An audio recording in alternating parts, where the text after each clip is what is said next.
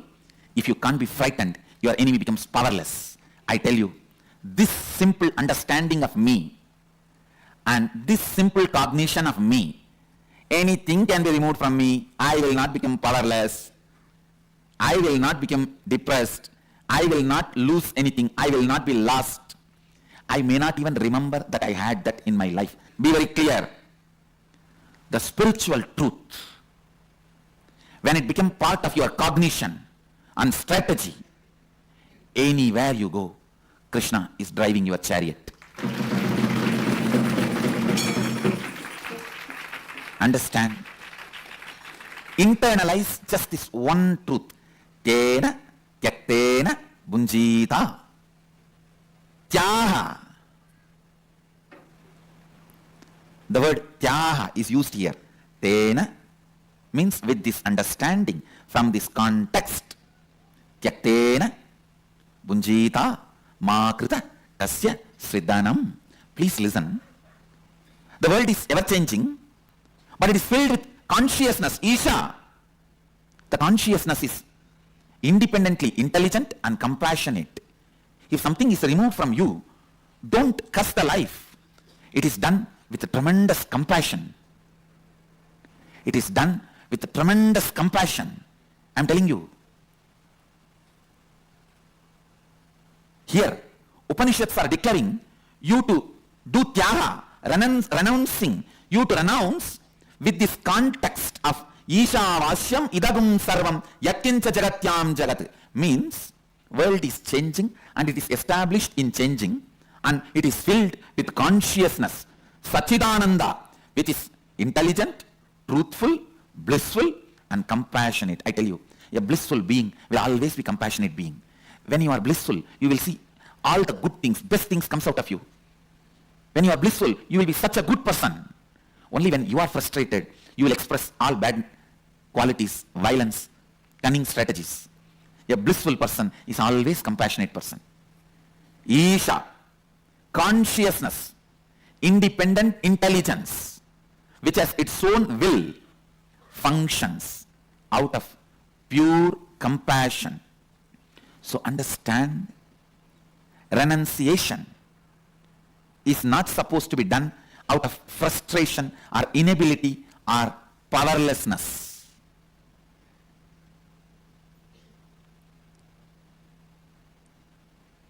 Whenever anything was removed in my life, I always saw life is only making me pure and it is celebrating itself through me. It is providing opportunities to reinvent myself. Understand? When life removes something from you, it is providing opportunity for you to reinvent yourself. And when you are clear that nothing can frighten you, nothing can make you lost, nothing can put you in powerlessness and depression, and I also want to tell you, you will understand exactly who is the exact enemy. You will exactly pinpoint who is your enemy, where things need to be done. You will not be confused. You will not overestimate your enemy. When you are frightened, you overestimate your enemy. Because you overestimate your enemy, you become powerless. Because you become powerless, it becomes easy for your enemy to destroy you. It's a vicious circle. And I am telling you, when you are clear, you will not be lost. You will not become powerless. Just have this one word in your throat all the time. So what? Keep this as a mantra. So what? Know clearly, nothing removed from you can make you powerless. And life removes it only to make you understand you can live without it. Reinvent yourself. Wake up. Please understand. I am not giving you any moral lesson. I am not giving you any self-development lesson. I am not giving you any self-help lesson. I am least interested in all of that. I am not even interested in you. I am interested in truth.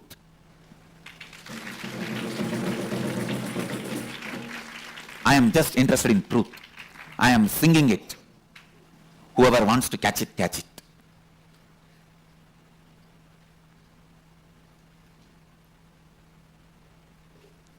Understand this one truth. Internalize, internalize, internalize. Today's homework for all the satsangis. List out 10 items which you really thought if it is removed, you will be lost, your life will collapse, but it was removed. Not only you are living your life now, you even forgot you had that once in your life as part of you. And I guarantee you will have 10 things, either persons or things or place, at least 10 things will be there. Pen them down and put it in your Facebook as a status. Pen the 10 things down, put it in your Facebook as status. With your own understanding of today's satsang, you paraphrase it. Now whatever I shared, you paraphrase it and put these 10 things which was part of your life, which you really felt if it is removed, you will collapse. But now it is not there in your life, and not only you have not collapsed, you even forgot that they were part of your life at one time. One of the biggest problem all human beings feel that they need to do a lot of actions, they need a lot of kriya shakti to achieve anything they want, health or wealth or enlightenment or powers. That is delusion. Please understand, you need sheer icha shakti, means will, desire, that's it. The desire itself is capable of manifesting kriya, the action power. Listen to these 3 words. Icha shakti, your desire power. Power to desire, will. Kriya shakti, power to work intensely and manifest. Jnana shakti, power of enlightenment, knowledge. See, one of the biggest problem all of you have is your delusion that too much of work is needed to achieve anything. Whether you want health, oh, I have to get up and do yoga, stretch my body. Only then I can have health. If I want wealth, I have to get up and go to office and work like a dog, day and night. Only then I will have wealth. First of all, you don't understand, no dog works.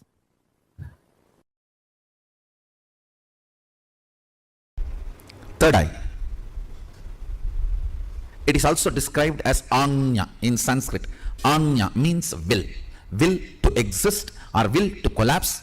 Any will you carry is Anya. If your will gives you the hope about life, you will have life. If it gives you hope about death, you will have death. Anything you decide with your will, you manifest that. Understand, every breathing you do, you are giving life to your will to manifest. Every rupee you spend, you vote for that. If you are spending 1 rupee on pizza, you vote for pizza and its future. If you spend 1 rupee on Coca-Cola, you vote for Coca-Cola and for its future. On anything you spend money, you vote for it. On any idea you breathe, you make that into reality. Your will, what it carries, hope or hopelessness, right or wrong, good or bad. Listen carefully. Right or wrong, good or bad, hope or hopelessness. Whatever you carry in your anya, in your will, you are breathing life into it continuously. You are giving life to it. That is why I am saying your anya is the most sacred spot in your life. Your anya is the most sacred space in your life. What you cherish in your anya matters. What you cherish in your will matters. Let me repeat once more. Listen intensely. Your third eye, which is called anya in Sanskrit, which literally means will. If your will perceives a hopeful future, you breathe life into that future, that kind of a future. If your will perceives hopelessness, you breathe life into that kind of a hopelessness. What you perceive through your will as possibility of your life matters. Don't think you can go on be perceiving negative possibility and suddenly out of the blue something great positive will happen. No. No. Everything unexpected is accident. Listen, everything unexpected is accident. You can't cope up with it. Even if it is lottery, you can't cope up with it. Everything manifested consciously is life. So decide to manifest consciously with will, Anya, by infusing life. It can be anything you want. Health, wealth, spiritual powers, anything you want. You can manifest from the will, because every breathing you do, you are empowering your will. You are strengthening your will. You are infusing life into what you are carrying in your will. Understand? If you pick up a pen and paper and just write without thinking much about your future, first 7-8 lines which is there, the tip of your tongue, tip of your hand, tip of your mind, that is will. That is what is your will. Understand? I am giving you the tip to find what is in your will. If fear is what opens up first, that is what is in your will. You need to seriously complete it. If confusion is what is there in your will, the first 4 or 5 statements are all about confusion. That is what is there. Seriously, you need to complete it. Otherwise, with every breath, you are giving life to it. Unplanned, without planning, spontaneously what is there on you. When you manifest, if you pen down what is there, that is what is actually in your will. You are giving life to it constantly. Beautifully, Sadashiva describes about this Anya and its power. More and more you think about your body and mind, the power of Anya goes down. More and more you think authentically, responsibly, it manifests as what you want. More and more you look at the cosmic principles, the energy of the Anya goes up. Listen. More and more you think of your body, mind, the energy of the Anya goes down. Cunningness. Constantly thinking about you makes the energy of the Anya go down. Understand? Constant remembrance. Listen carefully. Humbleness is not thinking yourself as a less. No. Thinking about you less. Humbleness is not thinking yourself as less. Listen carefully. The so-called humble people are the most cunning. The record says Saguni used to be very humble. Very humble. Humbleness is not supposed to be having low inner image. No. Not remembering your inner image is humbleness. Inactive, passive inner image is humbleness. Not low inner image is humbleness. Understand? That's a big difference. Low inner image is not humbleness. Passive inner image, inactive inner image is humbleness. Inner image from which too much of thought currents are not released. Very passive. That is humbleness. Intuition, the melting the wax, and how it relates to the 25 states of consciousness? Yes, listen. Intuition is from this Turiya and Turiya, this state. All of you listen carefully. Whenever, whether Swapna, dream or waking state, come near this Turiya and Turiya, the intuition is experienced. It is like a, Turiya and Turiya is like a huge fire. And dream and waking, both states are made of the same wax. Dream state is little polluted wax, waking state is little pure wax, but both are same wax. When that wax is brought near the Turiya, not only Turiya gives the information about your future, it gives you also the energy to change the wax as you want, manipulate it as you want, move it as you want. Please understand, intuition means not just information about your future, ability to change as you want and execute it without effort. All these three put together is intuition. For example, if you are having an information about some problem going to come in your business or some benefit going to come in your business, if it is a problem, you will have the intelligence to change. If it is a benefit, you will have the simple manifesting without you putting any effort. Understand? Along with intuition, intuition means jnana. Always the icha. Icha Shakti means ability to change. Kriya Shakti means simply able to manifest. All these three always comes together, not as one. You cannot say, I just came to know the accident going to happen in my life, and I went there in the car exactly in the time and got into the accident and broke my hands. No, that is not intuition. That is your fear assumption. Sometimes it may become right. Fear assumption, sometimes becoming right, does not mean you have intuition. If you are having information as intuition that you are going to have a car accident, you will simply be able to change it. Same way, if you are having intuition, you are going to have $1 million. You will manifest it without any effort. Any intuition always comes with Icha, Kriya, Jnana, all the three Shaktis together. Jnana means knowledge about the future. Icha means ability, desire to change. Kriya means ability to manifest without effort. All these three, if it comes together only, it is called intuition. Otherwise, it is not intuition.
Swamiji has revealed one of the most important aspects for all of us to understand.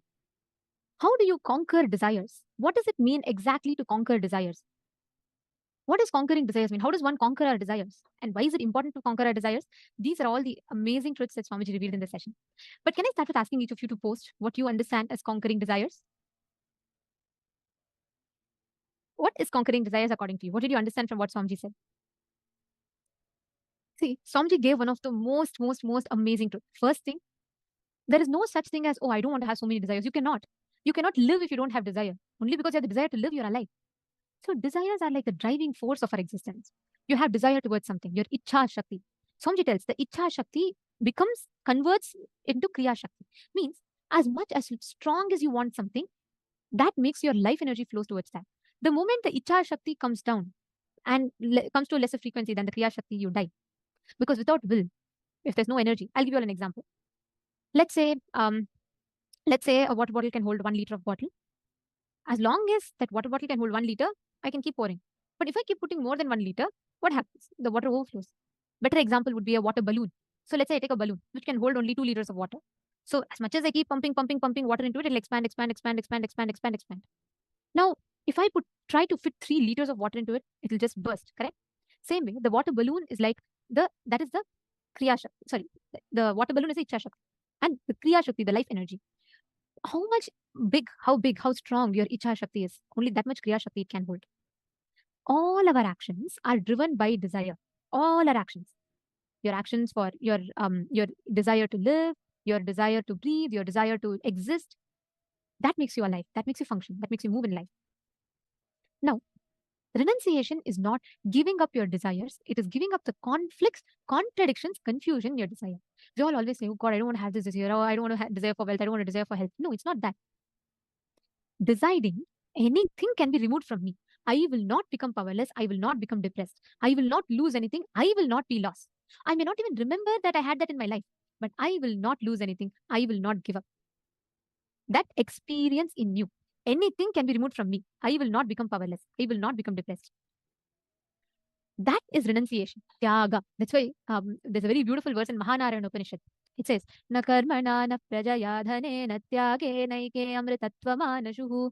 Tyage naike amritattvamanashuhu. Swamiji used that line for explaining this. But how? Why? Because Swamiji tells, renunciation of the desires will make you manifest it.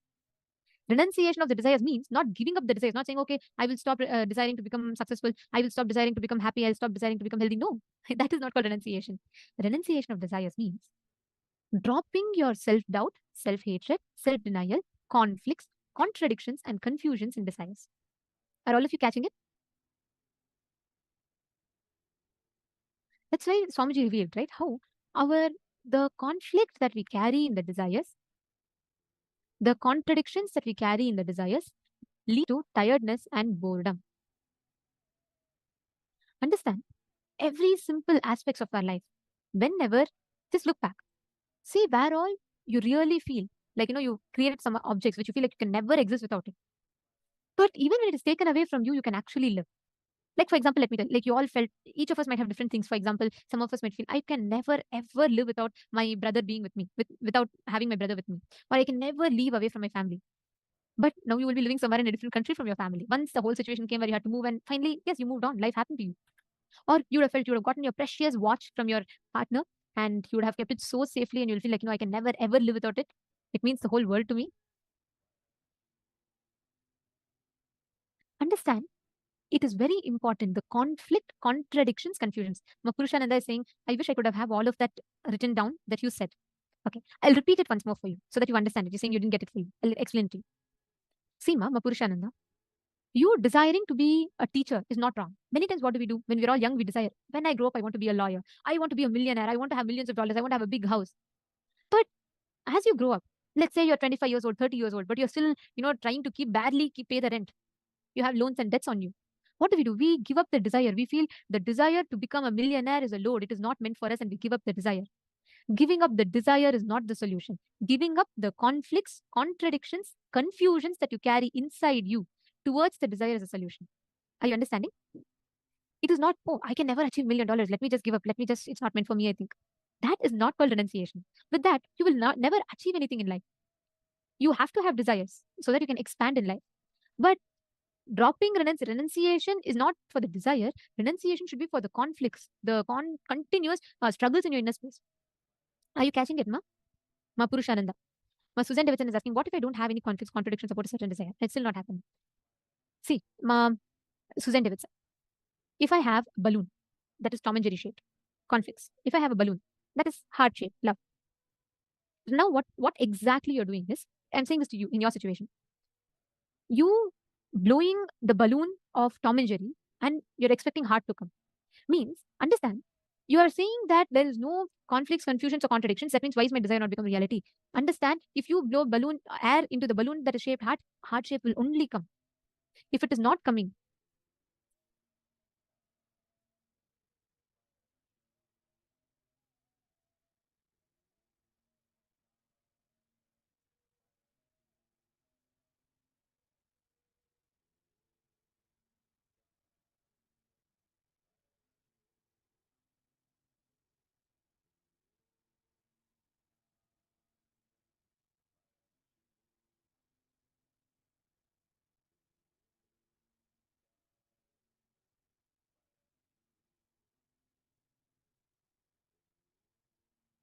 sorry for the technical glitch. I think all of you lost my video for a temporary time. Yes. See, Ma Purushananda and Ma Susan Davidson. I'll tell you both one thing. See, the law of life is very strict. If you desire something, it has to happen. By the law of life, that's the rule. Like, for example, let's say if I go and turn on the switch, the light has to come on, correct? If the light is not coming on, that means somewhere the current is not reaching it. The circuit is damaged. Some part of the circuit is damaged, correct? Now, I cannot discard the whole circuit. I'm supposed to fix the circuit where the gap is. The whole circuit will become functional, active again. Am I making sense? Are you both understanding this much? Now, the end desire, if your desire is not happening, renouncing that desire is not the right thing to do. You're supposed to look in, identify what conflict. For example, you have a desire to become millionaire. Okay. Now, what is the thing? What is the action points that you're supposed to do for that? You should work, you should find resources, you should strategize, and then you should achieve it. You should work towards it consistently and achieve it. Now, it is like morning when you wake up to go to your job where you want to start earning money from. You decide, okay, for me to become a millionaire, I need to go to this job, I need to work. You go to the job, the boss gives you a big bundle of files for you to go through, and you're like, oh my God. So by afternoon, you go through, you become so tired. And then you feel like by evening, you feel, who wants this job? Hell with it. I just want to go and vacate. I just want to go and enjoy a vacation. I can't do all this. All my life, I can't be sitting in front of a computer and moving. Morning, you have the desire to become a millionaire. You decide to go to the job, and you're deciding that you're going to achieve it in the this thing today. By evening, you decide, oh my God, this is not meant for you. You want to give up and you want to just go away somewhere and enjoy yourself. This is called conflict. Like this, the energy, life energy in you, we direct it continuously to different things, which is why the desire does not happen. But end of the day, what do we say? We say, look, for the last 10 years, I've been having the desire to become a millionaire and I've not become a millionaire. I don't want to be a millionaire anymore. The desire is just not meant for me. You give up on the desire instead of understanding where exactly the conflict is. Purushananda, this you would have understood, right? Did you catch this? And Susan Davidson, even in your desire, see, the law of life is it has to happen. If it has not, there might be some unconscious, conscious thought current, a part of you which believes it is not going to happen. There will be one part of you that is convincing you, hey, see, you have no conflicts, but still it's not happening. That means this is just not meant for you. That part that is convincing you is again a conflict in the desire. So catch that part, complete. Then your whole being inside you with all its integrity decides, yes, I can manifest. That the moment you decide that, you will start manifesting your desires. That is why Swamiji tells humbleness is not thinking about you low. It is thinking about you less. Means it is having an inactive inner image where you or your ideas, rights and wrongs about you does not have a role to play. Satya Chata Shiva is saying, oh, on any idea you breathe, you make that into reality. What a tasty truth. So beautiful. Very true, Aya. And Swamiji has given such an amazing truth. See, if each of us start catching this, you will never ever be stuck in any kind of a confusion or chaos in life. You will simply know the signs of manifesting. Satish Varanaya, Virad Alfaroya. Wonderful. Very nice to see you all learning and you're all saying you understand. Okay. Now, I request each of you to take 10 minutes. Pen down all the conflicting, contradicting, confusing desires inside of you that you're carrying.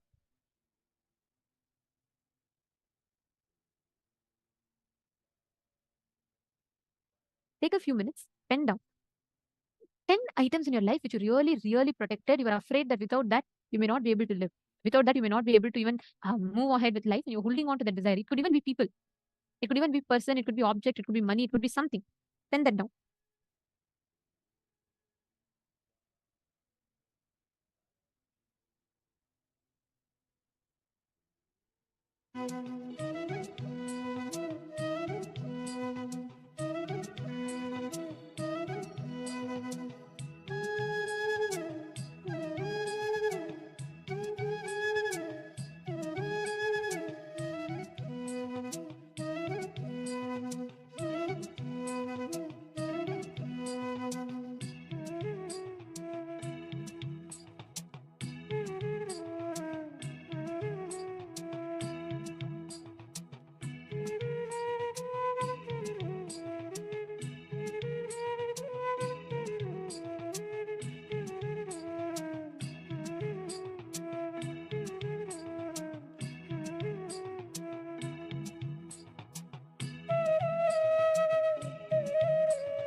slowly relax.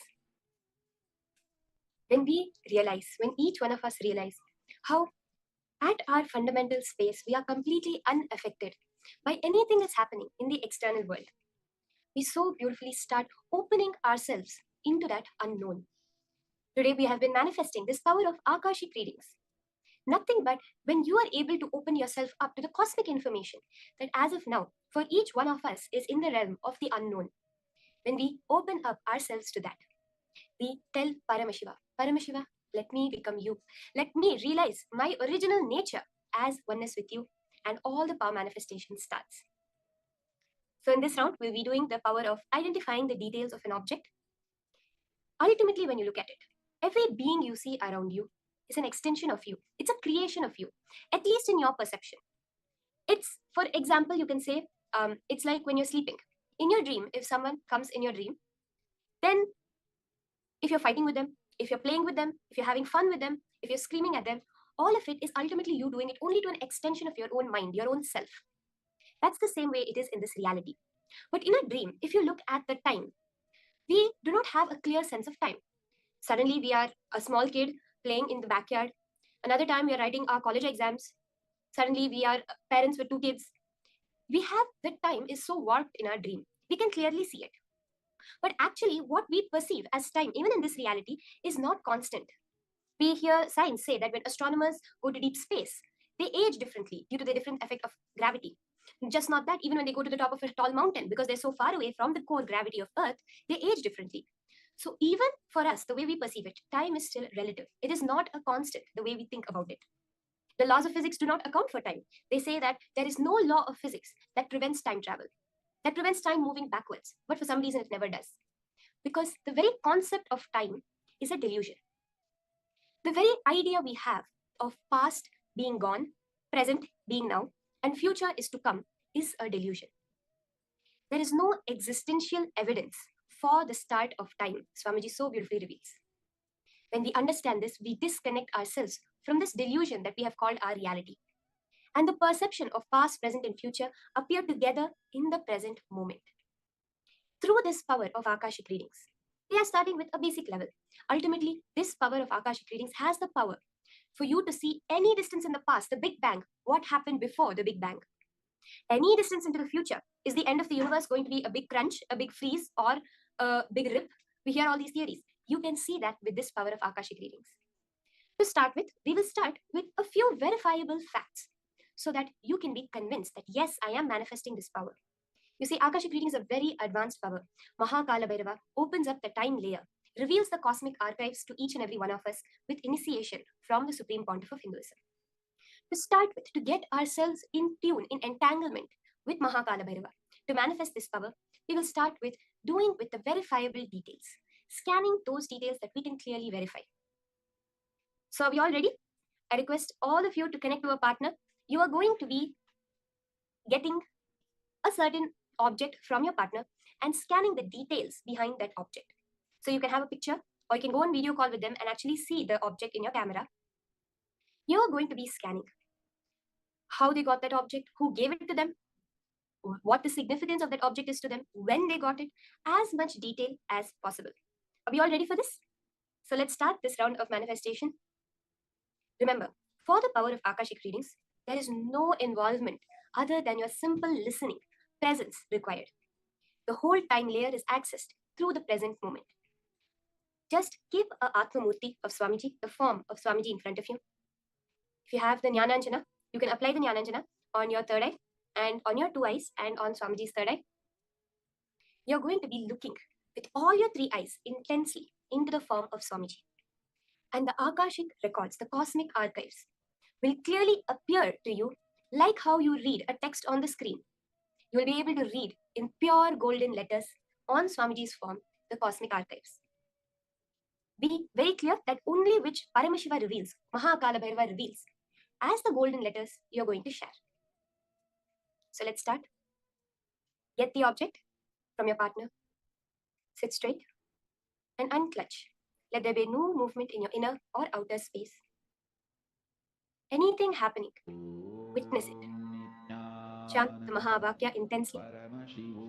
Sit as Swamiji,